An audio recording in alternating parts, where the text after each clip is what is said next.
Welcome to the Board Game Network. I'm going to be talking about this game Bomb Squad today and how to play it. This is put out by TMG Games and it plays 2 to 6 players. It's a cooperative game where everybody is trying to disarm bombs and rescue hostages. Okay? It kind of has the same kind of gameplay as Robo Rally, where you're moving robots around. Fuse, where you're defusing bombs, and you have a timer going that you have to have completed the game by the time the timer has gone off, or defuse bombs by the time the timer has gone off. And it also has an element of Hanabi, where you're playing with the cards away from you, so other people have to give you information about the cards you have. So it's kind of a combination of those 3 games. The first thing you do is you find a mission, and you have this mission booklet, Top Secret Mission Briefings. It has 12 missions in it, plus 2 training missions at the front.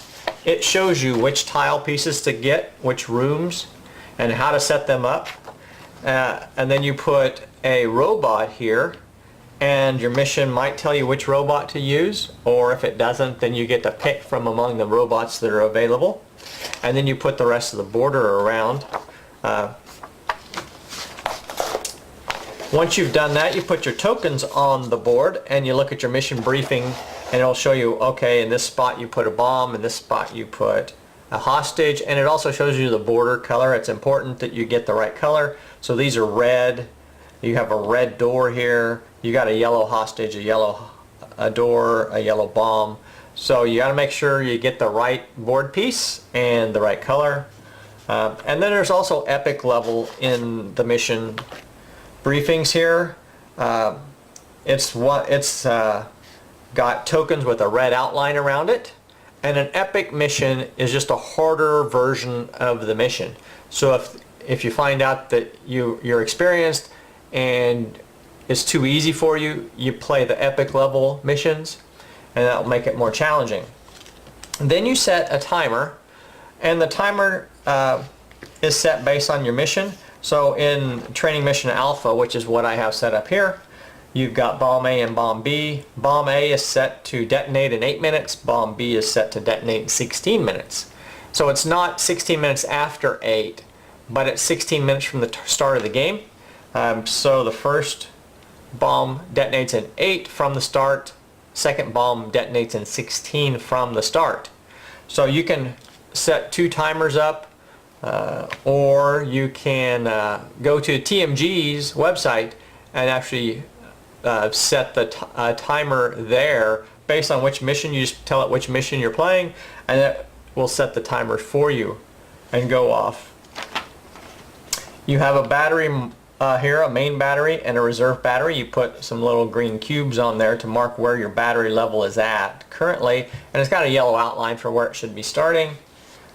You select a role if you want to. Here's a deck of roles, and they all do something special. Until I explain the rules, you may not understand this, but you may look at the hidden programmed cards at any time. As your turn action, you may pay 1 battery to reveal a programmed card. You may discard that card. So all of them have some special ability. So you can play with those if you want to. I would suggest for your first game you just don't play with those. You choose a starting player. Then you deal out the instruction cards. You have a deck here just of shuffled up cards. You've got yellow, red, and blue cards in there. Yellow is the second level, red is the first level, and blue is the third level. So it goes red, yellow, blue for the different levels. So in this case, there's only red and yellow items on the board. So your blue cards really don't do anything in the Training Mission Alpha. So those would be cards for sure that you would discard. And the number that you deal is based on how many players there are. If you're only playing 2 players, you have a hand size of 6. 3 and 4 players is a hand size of 5. And 5 and 6 players is a hand size of 4. And so that's what you're always drawing back to, is that hand size. And then you start your timer and you go. So that's your setup. The gameplay, you take 1 action, each person takes an action, and then it rotates around. So everybody takes an action 1 at a time, and it just rotates around, rotates around. And the actions you can take is you can give intel to somebody, which means telling somebody a color or an action type. So in the case where Bob over here has these hands and they're turned away from him, but I can see them, I could tell him that this card, and this card are red. Or I could tell him, well, this is a move card, and make sure they're all face up. This is a move, this is a move, this is a move. You don't tell them move one, you just say move, move, move, move. Or this is an open, or this is a disarm. Okay, so you can either say every single card that's a specific color or every single card that is a specific type. You can't leave them out. You have to tell them about all of them. You can discard a card, and when you discard a card, you name either one or two attributes of that card. So you could say, I'm discarding a red card. Okay, and when you do that, it lets you move your main battery up one space. If you name two attributes, so saying I'm going to discard a red move card, and you get both of those right, then you can move it up two spaces on the main battery. But if you get either attribute or any attribute you get wrong, then you do not get to move the battery up for that. And then once you've discarded, then you draw another card. So anytime you discard or get rid of cards out of your hand in this game, you draw back to your starting hand size. Another thing you can do is you can program an instruction card, and so you take one of the cards out of your hand and you play it face down here. Now in your training mission alpha, it tells you to play face up. So whenever you're playing your missions, you want to read the mission itself because it may adjust the rules some. But in the regular rules, you're playing face down, so it's harder to remember what's there. And if the last space has been used here, you'll notice there's 1, 2, 3, 4, 5, 6, 7 spaces for program cards. If you put a card in the 7th space, then the robot automatically activates and goes. Okay, you can activate prior to that, but if you fill up the spaces, then it automatically activates. You can take an action to actually activate the robot before it gets to the 8th space though. So you could have only 3 cards over there and activate the robot and move it. So when you do that, when you activate a robot, what happens is you turn the cards face up. So let's just throw some cards out here. You turn those cards face up. Now this wouldn't be a good example because there's a blue card here and there's nothing blue out here. Once you do that, you can rearrange them in any order you want to, whoever it is that's activating.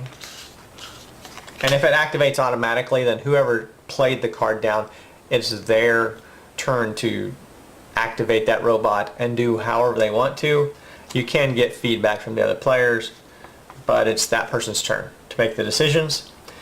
You can discard one card off of here if you want to, and I would suggest you discard the blue one for sure because that's not playable. So you can discard one card as long as you have 5 or less cards out here. You'll notice over here it says no discard, no discard. So if you have 7 or 8 cards out here, you cannot get rid of one card. So if you're going to play that many, you have to make sure they're all correct, absolutely. You then reduce the battery level, so you'll notice it's got a battery level here by that card. So if I have played 3 cards, well, I discard one of them, so there's only 2 cards, so then I remove the battery down 5 because of that, and so I would go from 12 to 7. And you will notice that even one card costs 4. So the more cards you play, the better usage of your battery you're getting, because you can play 8 cards for 8 battery. You can play 1 card for 4 battery. So the more cards you play before you activate the robot, the more optimized you are in using your battery.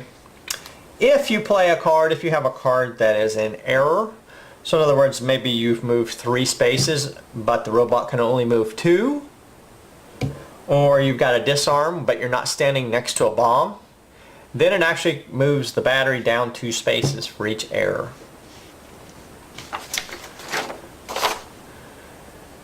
So once you've activated, the robot moves from the left to the right card, to the right, and does the cards in order.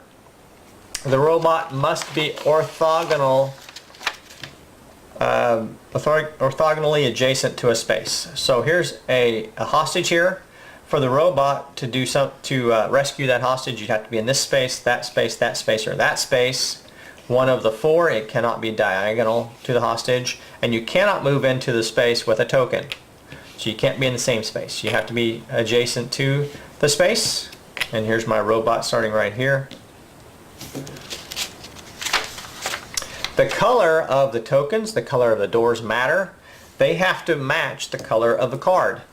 So if I disarm, have a yellow disarm, I have to be disarming a yellow bomb. I cannot disarm a red bomb with a yellow card. Move cards are in a straight line, so if you have a move 3, it has to be 3 in a straight line. It can't be 2 up and 1 over, anything like that.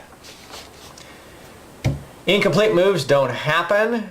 So if you, once again, the move 3, you have to move all 3 spaces.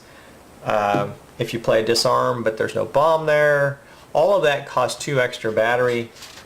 You must rescue a hostage of the color before you can open a door of that color. So you'll notice there's a red door here. So I have to rescue the red hostage before I can open the red door. I have to rescue the yellow hostage before I can open the yellow door. Once you have done a disarm or rescued a hostage or opened the door, you just take those pieces off the board and then you're free to use that space just like normal at that point. And then when you are done, you discard these cards in the order that they were played in. Okay? You don't just randomly pick them up. And once your draw pile is done, you just flip these cards over and you start drawing again. You do not reshuffle. That would take time out of the game, so I think that's probably why they have that rule. You just flip them over and keep going. The end of the mission happens if the reserve battery ever gets down to below 0. Now the chart only shows a reserve battery of 1. It doesn't show a 0. That's kind of confusing. The rules aren't real clear on, it says below 0. So you can go to 0 even though there's not a 0 space. But the mission's over if you go below 0 on the reserve battery. Any bomb that detonates will end the game. It blows up the whole building. If the last bomb gets disarmed, then the game is over and you have won the mission. Normally at that point you need to read the mission because the mission might have its own mission objectives. But as a general rule, once you've disarmed all the bombs, the game's over. And then you score. And the way you score this game is you take 2 times the face value of either the hostages and the bombs, of both of them. And there is no value on them. It's just the red is their first level, the yellow is your second level, and the blue is your third level. So red tokens are value 1, yellow are value 2, and blue are value 3. So you add all those up, whatever you've done, rescued hostages, disarmed bombs, you add those values up, you multiply times 2. You then also add, for all the bombs that are discarded, you add 5 if you've discarded all bombs, or if you've disarmed all bombs, you get a 5-point bonus plus 1 for every hostage still on the board. So you're kind of getting points whether you rescue the hostages or you don't, except for you get 2 times the value of the hostage if you rescue it, whereas if you don't rescue it, you're getting 1 point for the hostage that's still on the board. So you're always better off to do the rescue of the hostage if you've got time to do it. You get a -1 for every reserve battery that's been used, so once you move down here on the reserve, that's going to subtract from your score. And then your rule book here has a scoring chart in it that tells you how well you did. So like, it's got a 5-star for 37 points or 45 points in Epic, 4 stars for 33 to 36, and so on. So it tells you how well you did there. Once again, if you run out of your draw deck, you just flip your discard deck over and then keep going. Your battery. the way the main battery and the reserve battery work is if the main battery ever drops below 1, you start using your reserve battery. So what's the difference between the main battery and the reserve battery? Well, the main battery can be recharged by discarding cards out of your hand, but the reserve battery can never be recharged. It's a one-time use battery, and so if you get it down, it's never going back up.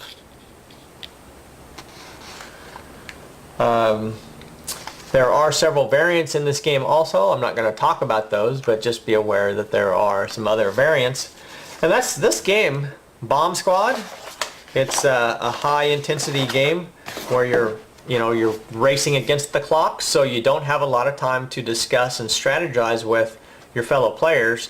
You have to be on the ball and hurry up, and you may not get the best play, but it may be the right play because it's fast. As long as you're not making errors and you move the game along towards the goal, maybe that's better than spending 5 minutes getting the perfect cards played. So that's the game by Dan Keltner and David Short, put out by TMG Games. If you played this, make sure you put your comments down below in the comments so I can see how you like the game. Once again, this is James. I'm with the Board Game Network. Tune in to all of our how to play videos.